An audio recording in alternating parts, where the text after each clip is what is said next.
Grenade, ça, hop, grenade dans la gueule. Bon alors calmez-vous. Récemment, Tatiana a sorti une vidéo sur les émeutes et j'ai une bonne nouvelle. Elle a la solution. Elle a trouvé. Mais attention, c'est une solution controversée. Bonjour et bienvenue dans cette vidéo. Je suis Tatiana Ventose et j'assume de tenir une position controversée. Mais sérieux, d'où elle est controversée ta position? Enfin, il y a plus de 70% de la population qui pense globalement comme toi. Et c'est plutôt normal, car la majorité des gens, moi inclus, on réagit souvent sous le coup de l'émotion quand on nous pose une question sur l'actualité. Bref, vous allez le voir, mais la position qu'elle va exprimer là, c'est littéralement la position de la majorité des gens qui réagissent émotionnellement à la situation. Tatiana, en gros, c'est la meuf qui sait tout faire. Elle mesure le niveau d'une rivière au doigt mouillé. Les cours d'eau vont bien, voilà.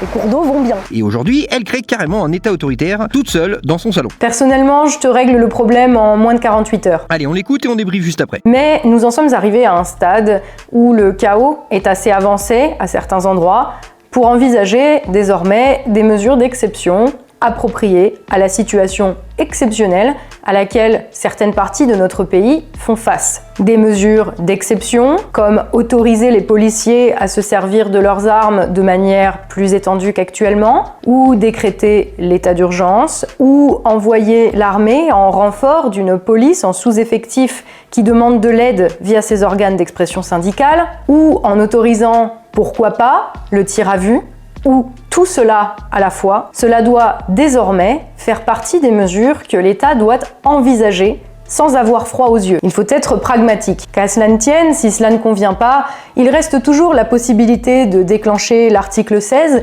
les pleins pouvoirs au président de la République. Personnellement, je te règle le problème en moins de 48 heures. Et je pense que je ne suis pas la seule à en être capable.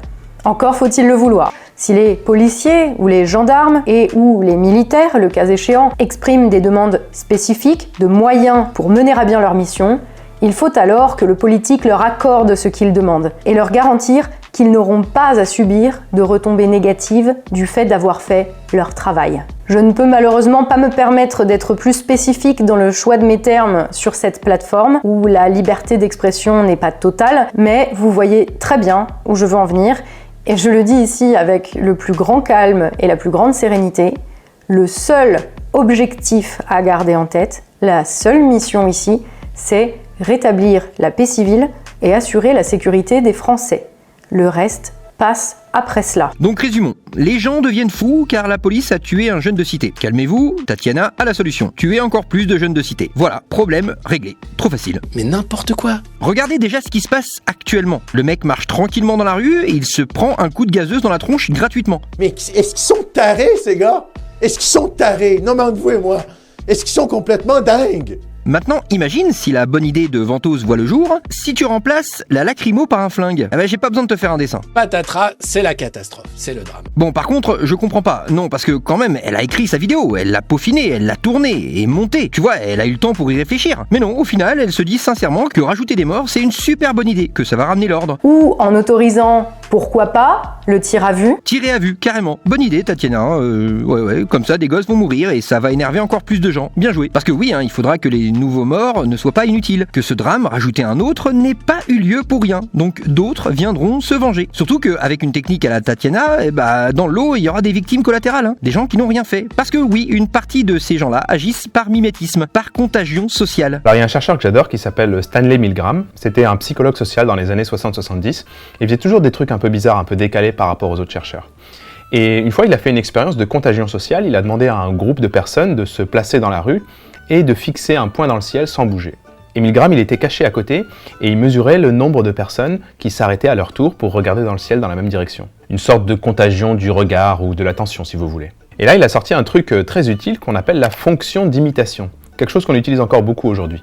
Alors la fonction d'imitation, c'est tout simple, c'est la probabilité pour que vous fassiez un truc en fonction du nombre de personnes qui font déjà ce truc. Et vous remplacez truc par ce que vous voulez. Cette fonction d'imitation, elle peut être aussi très abrupte, comme ça. Par exemple, si c'est une affaire de vie ou de mort, vous allez être beaucoup plus sensible à ce que font vos voisins. Imaginez, au lieu de personnes qui se mettent à danser ou de quelqu'un qui regarde le ciel sans bouger, vous avez soudainement quelqu'un à côté de vous qui s'enfuit en courant. Quelles sont les chances pour que vous fassiez la même chose ? Et si c'est pas une, mais 2 ou 3 ou 10 personnes qui soudainement s'enfuient en courant? Là, à mon avis, vous n'allez pas trop vous poser de questions.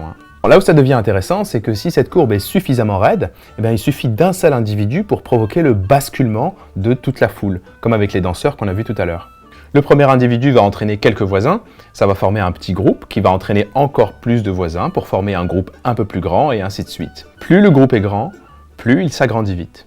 Alors les cas les plus impressionnants, c'est les mouvements de panique, qu'on voit beaucoup en ce moment dans les rues des grandes villes du monde, comme ici à Paris sur la place de la République, c'était en novembre 2015, ou ici sur la place San Carlo à Turin en 2017, ou encore ici, sur le cours Saleya à Nice en 2018.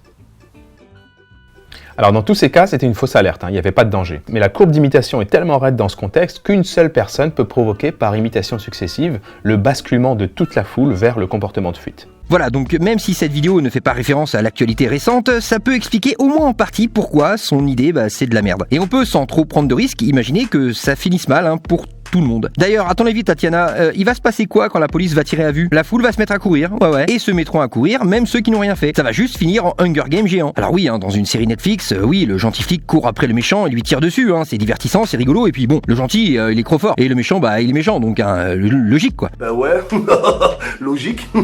Mais Tatiana, on est dans la vraie vie là. Ce genre de propos est à mes yeux tout aussi irresponsable que d'appeler les gens à défier l'autorité comme l'ont fait certaines personnalités à gauche. Mais le pire, c'est qu'elle le dit elle-même en filigrane là. Les dingueries qu'elle a dites, c'est juste la face émergée de l'iceberg. Car sinon, sa chaîne aurait pu sauter. Je ne peux malheureusement pas me permettre d'être plus spécifique dans le choix de mes termes sur cette plateforme où la liberté d'expression n'est pas totale, mais vous voyez très bien où je veux en venir. Ouais, c'est marrant. Et surtout, si même de manière provisoire l'État autorise ce genre de choses, ça risque probablement de modifier le comportement des citoyens qui composent la société et de normaliser un comportement qui, avant cette loi, n'était pas acceptable. Car oui, les lois influencent les populations. Par exemple, si demain l'État met en place une loi qui dit que les prières de rue sont interdites et que c'est la peine capitale pour ceux qui sont pris en flagrant délit de prière, il y a fort à parier qu'une partie de la population va se sentir pousser les ailes et ils se feront un plaisir de traquer les croyants pour organiser des ratonnades. Oh!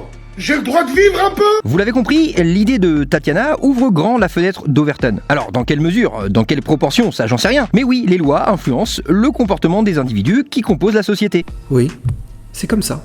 Bon, mais à un moment vient la question qui fâche. Parce que forcément, moi là, je joue ma grande gueule, je critique, mais au final, est-ce que j'ai une solution à proposer, me direz-vous? Bah non, désolé, j'ai aucune idée de ce qu'on peut faire rationnellement pour faire redescendre la pression. Par contre, j'ai une petite idée de ce qu'il ne faut pas faire si on veut que tout le monde se calme. C'est rajouter des morts sur des morts. Et je suis plutôt rassuré quand j'entends un passionné d'armes à feu comme Astronogeek confirmer également que l'idée de Tatiana, c'est une idée de merde. Bref, et toi mon petit bonhomme? T'en penses quoi finalement de tout ça? Parce que moi je...